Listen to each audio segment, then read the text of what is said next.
So once again a very welcome back to my YouTube channel Business Studies with twinkle Sharma. तो आज की video में जो हम बात करने वाले हैं that is the topic of the financial management. आपका बहुत इंपॉर्टेंट चैप्टर है। यहाँ पे जो सबसे इंपॉर्टेंट आपका निकल के आता है वो पहला आता है आपका फाइनेंशियल मैनेजमेंट। ठीक है, पहली चीज आती है कि फाइनेंशियल मैनेजमेंट होती क्या है। अब मैं नहीं कह रही कि बुक के अकॉर्डिंग देखो, सबसे पहले आप इसके मीनिंग से ही दे सकते हो, फाइनेंशियल और मैनेजमेंट। ठीक है, दो अलग अलग वर्ड है। फाइनेंस की बात करें तो आप किससे रिलेट करते हो इसको, आप कहते हो मैम मनी से। फाइनेंस का मतलब ही क्या होता है, मनी। और मैनेजमेंट मतलब मैनेज करना। इट मींस आपने क्या बोला, फाइनेंस मतलब पैसा, पैसे को मैनेज करना है। ठीक है, अब पैसे को मैनेज क्यों कर रहे हो। सबसे पहले तो ये बोला कि फाइनेंस मतलब मनी, मैनेजमेंट मतलब मैनेज करना, कि आप लोग क्या करते हो, पैसे को मैनेज कर रहे हो। करेक्ट। अब पैसे को मेजर आप जो मैनेज कर रहे हो क्यों कर रहे हो, तो ऑब्जेक्टिव की बात करें, कह रहे हो प्रॉफिट मैक्सिमाइजेशन के लिए, कह रहे हैं हमें पैसे को इसलिए भी मैनेज करना है ताकि हम अपना ज्यादा से ज्यादा प्रॉफिट अर्न कर सकें। मेंटेनेंस ऑफ द लिक्विडिटी, कितना हमारे पास पैसा है, कितना मुझे कहाँ पे इन्वेस्ट करना है, ठीक है, कैसे मेरे को पैसा बांटना है, ये सब हम सब कुछ फाइनेंशियल मैनेजमेंट में देखते हैं। फिर कह रहे proper utilization of the resource, जितना पैसा है उसको वेस्ट नहीं करना है, उसको यूज करना है अच्छे तरीके से, वो हम फाइनेंशियल मैनेजमेंट में देखते हैं। कह रहे meeting of the financial commitment of to the creditors, कह रहे हैं कि जो आपने कमिटमेंट अपने क्रेडिटर को कर रखी है कि भाई हाँ मैं टाइम पे आपको पेमेंट कर दूंगा, तो इसलिए भी हमें फाइनेंस को मैनेज करना पड़ता है। तो मेन बात पूछे कि ऑब्जेक्टिव क्या है, पैसे को मैनेज क्यों करते हो, तो आप बोलते हो कि proper utilization of the resource, आपको अच्छे से पैसे का यूज करना है। ठीक है, प्रॉफिट मैक्सिमाइजेशन, प्रॉफिट ज्यादा से ज्यादा अर्न करना है, मेंटेन करके रखनी है अपनी लिक्विडिटी, जो आपने अपने क्रेडिटर को कमिटमेंट दे रखा है उसको कंप्लीट करना है। नेक्स्ट आता है हमारे पास फाइनेंशियल डिसीजंस। ठीक है, फाइनेंस से रिलेटेड ना आपको कुछ डिसीजन लेने पड़ते हैं। अब वो कौन से डिसीजन होते हैं, तो देखो हमारे पास तीन डिसीजन है। एक होता है इन्वेस्टमेंट डिसीजन। एक कंपनी है, सबसे पहले वो यही देखेगी ना कि मुझे पैसा लगाना कहाँ पे है। सबसे पहले आप क्या सोचते हो कि पैसा लगाना कहाँ पे है, कौन सी कंपनी में लगाना है। इट मींस आपने कौन सा डिसीजन लिया, इन्वेस्टमेंट डिसीजन लिया। Investment decision in which where you are deciding कि आपको इन्वेस्ट कहाँ पे करना है। प्लस इसको हम लोग और क्या बोलते हैं, कैपिटल बजटिंग भी बोलते हैं। नेक्स्ट जो डिसीजन आता है वो है फाइनेंसिंग डिसीजन। यहाँ पे आप डिसाइड कर रहे हो कि जो आपको पैसा चाहिए काम को करने के लिए, ठीक है, वो पैसा आप लोगे कहाँ से, इक्विटी से आएगा, डेट से आएगा, कहां से आएगा। ठीक है, ऑनर फंड होगा या फिर बोरोड फंड होगा, वो आप फाइनेंशियल डिसीजन में देखते हो। चलो सोच लिया हमने, ठीक है, कि पैसा मेरे को कहाँ लगाना है। दूसरा देख लिया पैसा आएगा कहाँ से। थर्ड आपका आता है डिविडेंड डिसीजन। डिविडेंड का मतलब पैसा बांटने की बारी। पैसा लगा दिया हमने, प्रॉफिट हो रहा है, अब the next thing is the dividend, पैसा आएगा कहाँ से। ठीक है, सॉरी मतलब पैसा बांटोगे कैसे। ठीक है, आपको किस रेशो में किसको कितना पैसा देना है, वो सब आप डिविडेंड डिसीजन में देखते हो। तो अब ये तो आपको क्रक्स दे दिया। अब स्टार्टिंग से देखे तो इन्वेस्टमेंट डिसीजन, ठीक है, क्या बोल रखा है, it refers to decide about how the funds are invested in the different assets so that they are be able to earn the highest possibility returns of the investors. ठीक है, इन्होंने क्या बोला, इन्वेस्टमेंट डिसीजन में अभी आपको आगे मैंने बताया ना, यहाँ पे आप लोग क्या डिसाइड करते हो कि पैसे को कहाँ पे लगाएं, इतनी अच्छी तरह से लगाएं कि मुझे ज्यादा से ज्यादा प्रॉफिट हो। ठीक है, यहाँ पे भी वही गिवन है, it refers to decide about how the funds are invested in the different assets, कि कहाँ पे हम लोग पैसा लगाएं जिससे मुझे ज्यादा से ज्यादा प्रॉफिट हो। ठीक है, अब जो पैसा लगाते हो ना, दो तरह से लगा सकते हो, या तो आपका लॉन्ग टर्म इन्वेस्टमेंट होगा, मतलब जो पैसा लगा रहे हो ज्यादा टाइम के लिए लगा रहे हो, मोर देन 5 years 10 years, और शॉर्ट टर्म या फिर आप साल के लिए लगा रहे हो या फिर साल से कम के लिए पैसा इन्वेस्ट कर रहे हो। करेक्ट। अब इन्वेस्टमेंट डिसीजन का मीनिंग तो क्लियर हो गया, जहां पे आपने क्या बोला कि आपको पैसा लगाना है, कहां पे पैसा लगाओगे, वो सब आप इन्वेस्टमेंट डिसीजन में लेते हो। ठीक है, अब इसके फैक्टर्स भी देख लेते हैं साथ साथ कि कौन से फैक्टर अफेक्ट करेंगे जब आप इन्वेस्टमेंट डिसीजन लोगे। सबसे पहले आते हैं cash flow of the project. देखो कहीं पे भी पैसा लगा रहे हो तो आपको एक उम्मीद होती है कि हाँ मुझे पैसा मिलेगा। ठीक है, वो डे टू डे मिलेगा, मंथली मिलेगा, क्वार्टरली मिलेगा, ठीक है, या फिर 6 months बाद मिलेगा। तो ये वो डिसीजन है कैश फ्लो का कि आपके प्रोजेक्ट से रिलेटेड आपको पैसा मिलेगा कब। नेक्स्ट देखते हो रेट ऑफ रिटर्न, कि आपको कितना मिलेगा। ठीक है, अगर मान लो एक कंपनी है, जहां पे आपका रिस्क बहुत ज्यादा है, ठीक है, लेकिन आपको प्रॉफिट भी ज्यादा है। और एक कंपनी है जहां पे रिस्क नहीं है और प्रॉफिट भी कम है, तो आप कहाँ लगाओगे? जहां पे रिस्क है और प्रॉफिट भी है। कुछ लोग होते हैं जो रिस्क नहीं लेना चाहते, वो वहां नहीं लगाते। तो आपको ये भी देखना पड़ता है कि आपको rate of return, in return आपको कितना मिल रहा है, वो आप इन्वेस्टमेंट डिसीजन में देखते हो, क्योंकि आप डिसाइड कर रहे हो ना यहाँ पे कि आपको कितना पैसा लगाना है। नेक्स्ट आता है इन्वेस्टमेंट क्राइटेरिया इन्वॉल्व, कि आप जब इन्वेस्ट करते हो ना तो बहुत सारे क्राइटेरिया होते हैं। पहला तो यही हो गया कि इन रिटर्न आपको कितना मिलेगा, first one is that. But next होता है कि एक कंपनी है आपको ऑफर कर रही है कि सर मैं आपको इतना अच्छा पैकेज दूंगी, ठीक है, इतनी आपको मंथली पेमेंट मिल जाएगी या इतना इंटरेस्ट मिल जाएगा। बट आपने सोचा कि चल यार एक बार कंपनी भी जाके देखते हैं। जब आप कंपनी में जाते हो ना, आप वहां देखते हो कि वहां लेबर अच्छी नहीं है, ठीक है, जो टेक्नोलॉजी वो यूज कर रहे हैं वो टेक्नोलॉजी अच्छी नहीं है, या फिर वो जगह भी ऐसी नहीं लग रही कि हाँ आपको प्रॉफिट दे सके। तो क्या आप वहां इन्वेस्ट करोगे? नहीं, क्योंकि आपके इन्वेस्ट करने के लिए भी कुछ क्राइटेरिया डिसाइडेड होता है, ठीक है। खाली रेट ऑफ रिटर्न किसी के कहने से आप इन्वेस्ट नहीं करते, आपको भी चेक करना पड़ता है कि कुछ क्राइटेरिया सेट है जिस बिहाफ पे आप लोग डिसाइड करते हो कि आपको इन्वेस्ट करना है या फिर नहीं करना है। Correct. Next one is your financing decision. मैंने क्या बताया था, यहाँ पे जब आप पैसा लगाते हो तो आप ये सोचते हो कि पैसा लगाओगे कैसे, ठीक है, ऑनर्स फंड होंगे या फिर आपके बोरोड फंड होंगे। आप यहीं से डिसाइड करोगे कि पैसा कहां से आएगा। आपके पास डेट की कैपिटल होगी या फिर आपके पास इक्विटी की कैपिटल होगी। करेक्ट। अब देखो यहाँ पे इसके भी हम फैक्टर्स देख लेते हैं। सबसे पहले आपको बोला मैंने कॉस्ट, ठीक है, कॉस्ट मतलब कि कितना पैसा लगेगा। जो फाइनेंस मैनेजर है ना, वो यही डिसाइड करता है कि वो पैसा वहां से ले जहां पे उसकी जो कॉस्ट है वो मिनिमम हो। नेक्स्ट होता है आपका रिस्क। रिस्क मतलब कि more risk associated with the borrowed fund as compare to the owners fund, ठीक है। देखो जब आपको लग रहा है ना रिस्क बहुत ज्यादा है कि हो सकता है कंपनी को प्रॉफिट ना हो, तो आप किस साइड जाते हो? ऑनर्स फंड की साइड जाते हो।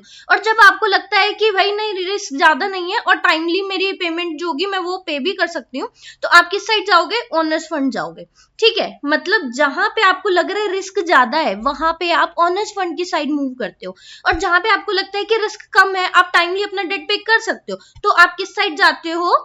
बोरोड फंड की साइड। करेक्ट। नेक्स्ट आता है कैश फ्लो पोजीशन, कि कैश फ्लो कितना है। अगर मान लो आपके पास टाइमली पेमेंट आती रहती है तो ऑब्वियसली आप ओनर्स फंड की साइड जाओगे, ठीक है। मतलब कि अगर आपके पास टाइमली पेमेंट है, आपको प्रॉफिट आपकी कंपनी दे रही है, तो आप किस साइड जा रहे हो? डेटर्स की साइड जा रहे हो कि मैं टाइमली अपना इंटरेस्ट पे करती रहूंगी, जो उसकी ईएमआई होगी वो पे कर दोगे, ठीक है। और अगर आपको लग रहा है कि भाई इतना प्रॉफिट नहीं हो पाएगा, इतना कैश फ्लो है ही नहीं हमारे पास, तो आप लोग किस साइड मूव करते हो? ओनर्स फंड की तरफ मूव करते हो। नेक्स्ट आता है आपका कंट्रोल कंसेंट्रेशन। अगर मान लो जो ओनर्स है वो नहीं चाहते कि मैं अपने शेयर्स को और इश्यू करूं या कहीं और किसी और को इन्वॉल्व करूं, तो हम बोरोड फंड की साइड जाते हैं, ठीक है, ताकि मुझे अपने शेयर्स को बेचना ना पड़े, ना ही कोई और पर्सन हमारे साथ आए। तो हम किस साइड गए? बोरोड फंड की साइड। और अगर मुझे ऐसी कोई दिक्कत नहीं है, हाँ ठीक है, वो भी डिसीजन ले लेगा मेरे साथ, तो हम ऑनर्स फंड की साइड जाते हैं। नेक्स्ट आता है state of the capital market. कह रहे the condition in the capital market also help in deciding the type of securities to be raised. अगर मान लो हमारे यहाँ पे बूम पीरियड चल रहा है, ठीक है, आप सेल कर सकते हो इक्विटी जितनी जल्दी, तो आप लोग किस साइड मूव कर रहे हो? ओनर्स फंड की साइड। करेक्ट। नेक्स्ट आता है आपके पास डिविडेंड डिसीजन। डिविडेंड डिसीजन मतलब कि अब प्रॉफिट तो हो गया मेरे को, ठीक है, क्या अब मेरे को प्रॉफिट हो गया, अब मेरे को उस प्रॉफिट को बांटना कैसे है, ठीक है, कि जो मैंने शेयर्स इश्यू करे हैं या फिर मैं कह रही हूँ ओनर्स को फंड देने हैं, अब उनको पैसा देने की बारी आ गई, तो अब आपको पैसा ज्यादा देना है, कितना देना है, ये आप डिविडेंड डिसीजन में देखते हो, ठीक है। The decision is concern with the distribution of the surplus money. जितना आपको प्रॉफिट हुआ है अब उसको डिवाइड कैसे करना है वो आप डिविडेंड डिसीजन में देखते हो। सबसे पहले आता है अमाउंट ऑफ अर्निंग। आपको प्रॉफिट कितना हुआ है इस पे डिपेंड है। अगर आपको ज्यादा प्रॉफिट हुआ है तो आप अपने ओनर्स को ज्यादा पैसा दोगे, ठीक है। अगर प्रॉफिट नहीं हुआ तो हो सकता है कंपनी कभी कभार प्रॉफिट शेयर भी नहीं करती है, क्योंकि आपको पता है इतना प्रॉफिट नहीं हुआ। नेक्स्ट आता है stability of the earning. Company का ना कभी कभार क्राइटेरिया सेट होता है कि इतना प्रॉफिट मेरे को हर साल होता ही है, तो एक क्राइटेरिया सेट कर लिया कि इतना ही मैं बस पे करूंगी, इससे ज्यादा पे नहीं करूंगी, ठीक है। एक रेट फिक्स कर लिया, इसी रेट पे मुझे पे करना है, ठीक है। नेक्स्ट है कैश फ्लो पोजीशन। आपकी कंपनी की कैश फ्लो पोजीशन कैसी है?